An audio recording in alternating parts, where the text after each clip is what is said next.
ഇൽമു പഠിക്കുന്നതിൻ്റെയും മക്കൾക്ക് ഇൽമു പഠിപ്പിച്ചു കൊടുക്കുന്നതിൻ്റെയൊക്കെ വലിയ മഹത്വങ്ങളാണ് ഖുതുബയിൽ നിങ്ങളെ ഓർമ്മപ്പെടുത്തിയിട്ടുള്ളത്.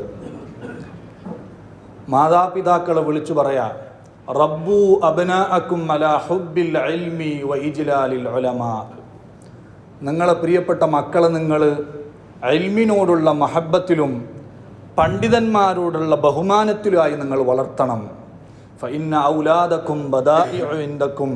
നിങ്ങൾക്ക് അള്ളാഹു നൽകിയിട്ടുള്ള നിങ്ങളുടെ മക്കൾ, നിങ്ങളുടെ സന്താനങ്ങൾ അള്ളാഹു നിങ്ങൾ ശ്രദ്ധിക്കാനും സംരക്ഷിക്കാനും ഏൽപ്പിച്ചിട്ടുള്ള വദീഅത്ത് സ്വത്ത് പോലെയാണ്. നമ്മളെ കയ്യിൽ ഒരാൾ ഒരു സാധനം സൂക്ഷിക്കാൻ വേണ്ടി ഏൽപ്പിച്ചാൽ അത് സൂക്ഷിക്കേണ്ട കടമ നമുക്കുണ്ട്. ആ കാര്യത്തിൽ നമുക്ക് അശ്രദ്ധ പറ്റിപ്പോയി, നമ്മളെ കയ്യിൽ നിന്ന് ആ സൂക്ഷിക്കാൻ ഏൽപ്പിച്ച വസ്തു നഷ്ടപ്പെട്ടു പോയി, അത് നമ്മുടെ അശ്രദ്ധ മൂലമാണെങ്കിൽ നമ്മൾ തീർച്ചയായും ളാമിനാവും, ഉത്തരവാദിയാവും. അതുപോലെ നമ്മുടെ മക്കളെ അള്ളാഹു നമുക്ക് നൽകിയിട്ടുള്ളതൊരു വദിയത്ത് സ്വത്ത് പോലെയാണ്. അവരെ ഇൽമു പഠിപ്പിക്കുന്ന കാര്യത്തിൽ, മദ്രസയിലേക്ക് പറഞ്ഞേക്കുന്ന കാര്യത്തിൽ, അച്ചടക്കം പഠിപ്പിക്കുന്ന കാര്യത്തിൽ നമുക്ക് വീഴ്ച പറ്റിയിട്ടുണ്ടെങ്കിൽ നാളെ റബ്ബിൻ്റെ അടുക്കിലേക്ക് എത്തുമ്പോൾ തീർച്ചയായും നാം ചോദ്യം ചെയ്യപ്പെടും. വറജുലു റാഇൻ അലാ അഹ്ലി ബൈതി. ഒരു പുരുഷൻ അവൻ്റെ ഭാര്യ മക്കളുടെ മേൽനോട്ടമുള്ളവനാണ്, അവരുടെ കാര്യം ഏറ്റെടുത്തവനാണ്. അവൻ അവരുടെ കാര്യത്തിൽ പൂർണ്ണ ശ്രദ്ധയുള്ളവനാവണം. എങ്ങനെയാ ശ്രദ്ധിക്കേണ്ടത്? മക്കൾക്ക് ചെലവ് കൊടുത്താൽ മാത്രം പോരാ, മക്കൾക്ക് പെരുന്നാൾ വരുമ്പോൾ വസ്ത്രം വാങ്ങിക്കൊടുത്താൽ മാത്രം പോരാ. മറിച്ച് ഈ ഹദീസ് ഇമാം അബൂദാവൂദ് തങ്ങൾ ഉദ്ധരിച്ചപ്പോൾ അബൂദാവൂദിന് ഇബ്നു റസ്ലാൻ തങ്ങളുടെ ഷറഹുണ്ട്. അതിൽ പറഞ്ഞു, അതിനേക്കാളൊക്കെ ഏറ്റവും പ്രധാനപ്പെട്ടത് താലീമും തഅദീബുമാണ്. മക്കൾക്ക് അറിവ് പഠിപ്പിച്ചു കൊടുക്കുന്നത്, മക്കൾക്ക് അച്ചടക്കം പഠിപ്പിച്ചു കൊടുക്കുന്നത് അഹമ്മു മിനൽ കിസ്വത്തി വൻ നഫഖ. അവർക്ക് 6 മാസം കൂടുമ്പോൾ വസ്ത്രം വാങ്ങിക്കൊടുക്കുന്നതിനേക്കാൾ, ദിവസവും അവർക്ക് നിങ്ങൾ ഭക്ഷണത്തുള്ള സൗകര്യം ചെയ്തു കൊടുക്കുന്നതിനേക്കാളും പ്രധാനപ്പെട്ടതാണ്. എന്തുകൊണ്ട്? ഫഇന്നഹാ തസ്ഖുതു അൻഹു ഇദാ കാന മുഅ്സിറൻ ഔ ആജിസൻ അൻ തകസ്സുബ. മക്കൾക്ക് ഒരാൾ ചെലവ് കൊടുക്കാൻ സാമ്പത്തിക ശേഷി ഇല്ലാത്തവനായാൽ, അല്ലെങ്കിൽ അധ്വാന ശേഷി ഇല്ലാത്തവനായാൽ മക്കൾക്ക് ചെലവ് കൊടുക്കുക എന്ന ബാധ്യത അവനിൽ നിന്ന് ഒഴിവായി പോകുന്നുണ്ട്. ഫത്തുൽ മീൻ തന്നെ മക്കൾക്ക് ചെലവ് കൊടുക്കണം എന്ന് പറഞ്ഞപ്പോൾ യജിബു അലാ മൂസിരിൻ, സമ്പന്നനായ വാപ്പക്ക് ചെലവ് കൊടുക്കൽ നിർബന്ധമുണ്ട് എന്നാണ് പറഞ്ഞത്. അതേസമയം മക്കൾക്ക് അറിവ് പഠിപ്പിച്ചു കൊടുക്കുക, താലീം പഠിപ്പിച്ചു കൊടുക്കുക, വിദ്യാഭ്യാസം ഉണ്ടാക്കി കൊടുക്കുക എന്നത് ഒരു രക്ഷിതാവിൽ നിന്നൊരു കാലത്തും ഒഴിവായി പോകുന്നില്ല. സമ്പന്നനായ രക്ഷിതാവിനും നിർബന്ധം, പാവപ്പെട്ട ദരിദ്രനായ രക്ഷിതാവിനും അത് നിർബന്ധമാണ്. ചില ആളുകൾക്കുള്ളൊരു ഉദാഹരണമുണ്ട്, പൈസക്കാരായി കഴിഞ്ഞാൽ പിന്നെ അവർക്ക് ദഅവാ കോളേജ്, അതേപോലെ തന്നെ ദർസ്, ഇങ്ങനെയുള്ള ദീനി അറിവുകൾ അതൊന്നും യോജിക്കൂല. അതെല്ലാം ഏതെങ്കിലും പാവപ്പെട്ടവൻ്റെ മക്കൾക്ക് പറ്റിയ പരിപാടിയാണ്. യഥാർത്ഥത്തിൽ സമ്പന്നരല്ലേ മക്കളെ കൂടുതൽ ദീൻ പഠിപ്പിച്ചു വളർത്തേണ്ടത്. പാവപ്പെട്ടവരെക്കാൾ നബി സല്ലല്ലാഹു അലൈഹി വസല്ലം തങ്ങൾ പറഞ്ഞു, മൽ ഫഖ്റ അഖ്ശാ അലൈക്കും. എൻ്റെ ഉമ്മത്ത് ദരിദ്രരായി പോവോ അങ്ങനെ ഒരു പേടിയൊന്നും എനിക്കില്ല. പക്ഷേ വലാകിൻ അഖ്ശാ അലൈക്കും മൻ യുബ്സത അലൈക്കുമുദ് ദുനിയ. നിങ്ങൾക്ക് അല്ലാഹു ദുനിയാവ് തുറന്നു തന്ന് നിങ്ങൾ സമ്പന്നരാവുന്നത് എനിക്ക് പേടിയാ. കാരണം നിങ്ങൾക്ക് സമ്പത്ത് കൂടിയാൽ നിങ്ങൾ പേച്ചു പോവും. ആ പേടി എനിക്കുണ്ട്. അപ്പം നബിതങ്ങൾ ആശങ്ക പ്രകടിപ്പിച്ചൊരു മേഖലയാണ് മനുഷ്യൻ്റെ കയ്യിൽ സമ്പത്ത് കൂടുക എന്നത്. അപ്പം സമ്പന്നരുടെ മക്കളാണ് സാധാരണക്കാരുടെ അല്ലെങ്കിൽ പാവപ്പെട്ടവരുടെ മക്കൾ പേച്ചു പോകുന്നതിനേക്കാൾ കൂടുതൽ പേച്ചു പോകാൻ സാധ്യത.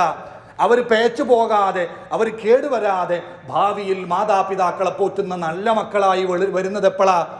അവർക്ക് സമ്പത്ത് കൂടുന്നതിനനുസരിച്ച് അള്ളാഹുവിനെ കുറിച്ചും അവൻ്റെ ദീനിനെ കുറിച്ചും ദീനി അറിവുകളെ കുറിച്ചുള്ള ഇൽമുകൾ കൂടുമ്പോഴല്ലേ അവർ നല്ല മക്കളായി വളർന്നു വരിക.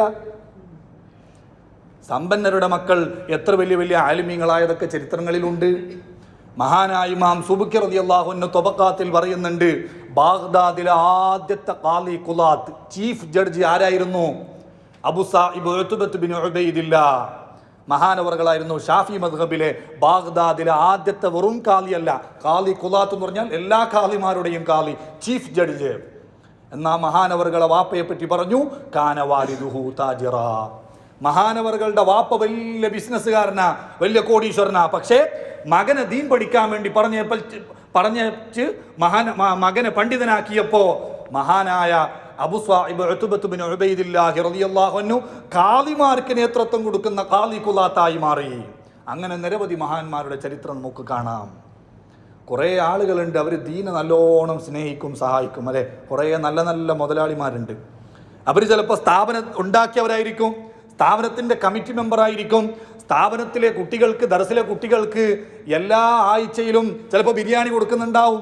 അങ്ങനെയൊക്കെ ചെയ്യുന്ന നല്ല നല്ല രക്ഷിതാക്കളുണ്ട്.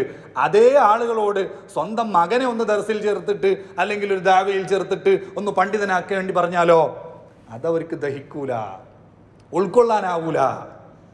എന്താണ് സമ്പത്ത് ഈ ഇൽമു പഠിപ്പിക്കുന്നതിന്, അറിവ് പഠിപ്പിക്കുന്നതിന് ഒരു തടസ്സമാണോ? നിങ്ങൾ ദീനിനെ സഹായിക്കുന്നതിനേക്കാളും സ്ഥാപനത്തിലെ കുട്ടികൾക്ക് ഭക്ഷണം കൊടുക്കുന്നതിനേക്കാളും ഏറ്റവും ഉത്തമമാണ് നിങ്ങളെ ഒരു മോൻ പണ്ഡിതനായി വരിക എന്നത്. മഹാനായ ഇമാം മുനാവിർ റളിയല്ലാഹു അൻഹു ഫൈദുൽ ഖദീറിൽ പറഞ്ഞു, ലഅൻ യുഅദ്ദിബ റജുലു വലദഹു ഖൈറുൻ ലഹു മിൻ അൻ യതസദ്ദഖ ബിസ്വാ. നിങ്ങൾ സമ്പന്നരായി സമ്പത്തുണ്ടാക്കി അത് ദാനധർമ്മം ചെയ്യുന്നതിനേക്കാളും ഏറ്റവും ഉത്തമം നിങ്ങളെ ഒരു മോനെ അദബുള്ള ഇൽമുള്ള പണ്ഡിതനാക്കി വളർത്തുന്നതാ. എന്തുകൊണ്ട്? കാരണം നിങ്ങൾ സ്ഥാപനത്തിലേക്ക് സംഭാവന കൊടുത്താൽ, കുട്ടികൾക്ക് നിങ്ങൾ ഭക്ഷണം കൊടുത്താൽ അതിൻ്റെ പ്രതിഫലം അവർ തിന്ന് തീർന്നതോടുകൂടെ നിലച്ചുപോയി. അതേസമയം നിങ്ങളെ ഏതെങ്കിലും ഒരു മകൻ ആലിമായാൽ, പണ്ഡിതനായാൽ, സ്വാറത്ത് അഫ്ആലുഹു മിൻ സ്വദഖാതിഹിൽ ജാരിയ, നിങ്ങളെ മകൻ ചെയ്യുന്ന ഓരോ ഇബാദത്തിൻ്റെയും ഓരോ കർമ്മങ്ങളുടെയും നിങ്ങളുടെ മകൻ അടുത്ത തലമുറയിലേക്ക് കൈമാറുന്ന ഓരോ ഇൽമിൻ്റെ ഹർഫിൻ്റെ പ്രതിഫലം അല്ലാഹു സുബ്ഹാനഹു വ തആല ഒരു ജാരിയായ സ്വദഖയായി നിങ്ങളെ ഖബറിലേക്ക് എത്തിച്ചുകൊണ്ടേയിരിക്കും. അപ്പോൾ കുറേ സ്ഥാപനങ്ങളെ നമ്മൾ സഹായിക്കണം, സ്നേഹിക്കണം, അതൊന്നും വേണ്ട എന്ന് നമ്മൾ പറയുന്നില്ല, അത് നല്ല കാര്യമാണ്. പക്ഷേ അതോടൊപ്പം എൻ്റെ ഏതെങ്കിലും ഒരു മകൻ, അവനും കൂടി ഏതെങ്കിലും നല്ല ഒരു സ്ഥാപനത്തിൽ പഠിക്കുന്ന ഒരു മുതഅല്ലിമാവണം, ഒരു പണ്ഡിതനാവണം എന്ന ചിന്ത നമുക്ക് വേണം. പിന്നെ ചില ആളുകൾക്ക് ദാരിദ്ര്യത്തിന് ഭയങ്കര പേടിയാണ്. പാവപ്പെട്ട ആളുകൾ മക്കളെ ദർസിലേക്ക് പറഞ്ഞേക്കാത്തത് വീട്ടിൽ പട്ടിണിയായി പോകുമെന്നുള്ള പേടി, അല്ലെങ്കിൽ എൻ്റെ മോൻ മൗലാറായാൽ ഓം ഭാവിയിൽ കഷ്ടപ്പെട്ടു പോകുമെന്നുള്ള പേടി. എന്തിനാണ് നമ്മൾ ദാരിദ്ര്യം ഭയപ്പെടുന്നത്?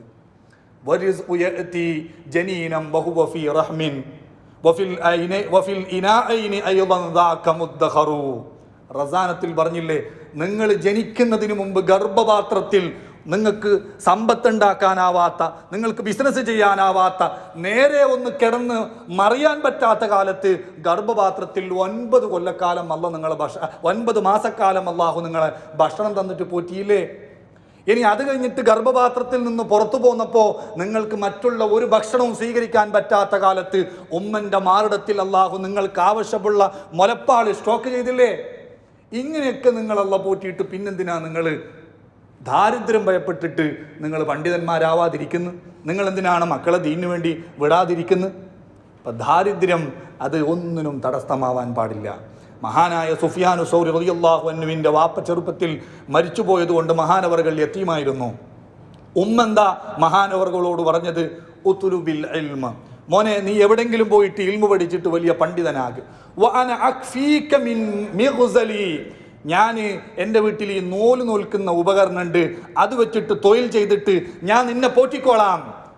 നീ ജീവനോപാധി കണ്ടെത്താൻ വേണ്ടി ഇൽമു മടക്കല്ല, എവിടെങ്കിലും പോയി പഠിച്ചോ, ഞാൻ നൂല് നോറ്റിട്ട് നിന്നെ പോറ്റിക്കോളാം എന്ന് പറഞ്ഞ് സുഫിയാൻ സൗരി റളിയല്ലാഹു അൻഹുവിനെ ആ ഉമ്മ ദീൻ പഠിക്കാൻ വേണ്ടി പറഞ്ഞയച്ചപ്പോൾ ഇന്ന് നിങ്ങൾ സ്വഹീഹുൽ ബുഖാരി എടുത്തു നോക്ക്, 300 ചില്ലാനം ഹദീസുകൾ ഉദ്ധരിച്ചിട്ടുണ്ട് മഹാനായ സുഫിയാൻ സൗരി റളിയല്ലാഹു അൻഹു. സ്വഹീഹ് മുസ്ലിമിലുണ്ട്, എല്ലാ ഹദീസിൻ്റെ കിതാബുകളിലും ഉണ്ട്.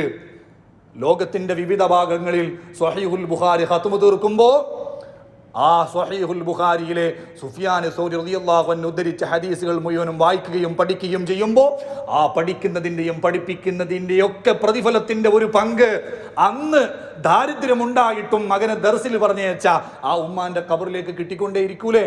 അതിനേക്കാളും വലിയ ഭാഗ്യം എന്താ? അപ്പോൾ ദാരിദ്ര്യം ഒരിക്കലും നമ്മൾ ഇൽമു പഠിക്കുന്നതിനും പഠിപ്പിക്കുന്നതിനും തടസ്സമായി നിൽക്കാൻ പാടില്ല.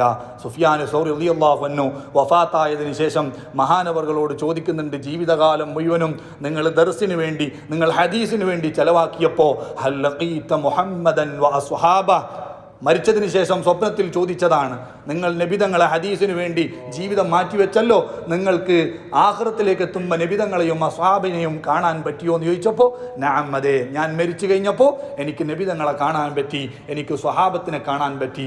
അങ്ങനെ മരിച്ച് സ്വഹാബത്തിനെയും നബിതങ്ങളെയും കാണാൻ പറ്റിയ മഹാനവറുകൾ സ്വന്തം ഉമ്മാനെ കൈപിടിച്ചിട്ട് സ്വർഗത്തിലേക്ക് എന്തുകൊണ്ടും കടക്കൂലേ? അപ്പം അങ്ങനെ നമ്മുടെ മക്കള് ദീൻ പഠിച്ച് അവർ നല്ല നിലയിലേക്ക് എത്തുമ്പോൾ അത് ഭൗതികമായും നാളെ ആഖിറത്തിലും നമുക്ക് വലിയ നേട്ടം ഉണ്ടാക്കി തരുന്ന കാര്യമാണ്. അപ്പം അതുകൊണ്ട് കൈവതും നമ്മൾ ഇൽമു പഠിക്കുക, മറ്റുള്ളവരെ ഇൽമു പഠിപ്പിക്കുക. പ്രത്യേകിച്ച് മക്കൾ ആലിമാവണം എന്നാഗ്രഹിച്ചാൽ, ഇനി മക്കളായിട്ടില്ലെങ്കിലും അവരെ പേരക്കുട്ടികളെങ്കിലും പുള്ളിയെങ്കിലും ആലിമാവൂന്നാണ് താലീമിൽ മുത്താലിമിലെല്ലാം പറഞ്ഞത്. അപ്പോൾ നമ്മുടെ മനസ്സിൽ എപ്പോഴും ഒരാഗ്രഹം നമുക്ക് വേണം, നമ്മൾ എങ്ങനെയെങ്കിലും നമ്മുടെ മക്കളെയും സന്താന തലമുറയെയും ദീൻ പഠിക്കുന്നവരായി മാറ്റണം. അല്ലാഹു സുബ്ഹാനഹു വ തആല നമുക്കൊക്കെ തൗഫീഖ് നൽകട്ടെ. അല്ലാഹുമ്മ സ്വല്ലി അലൻ നബിയിൽ മുസ്തഫ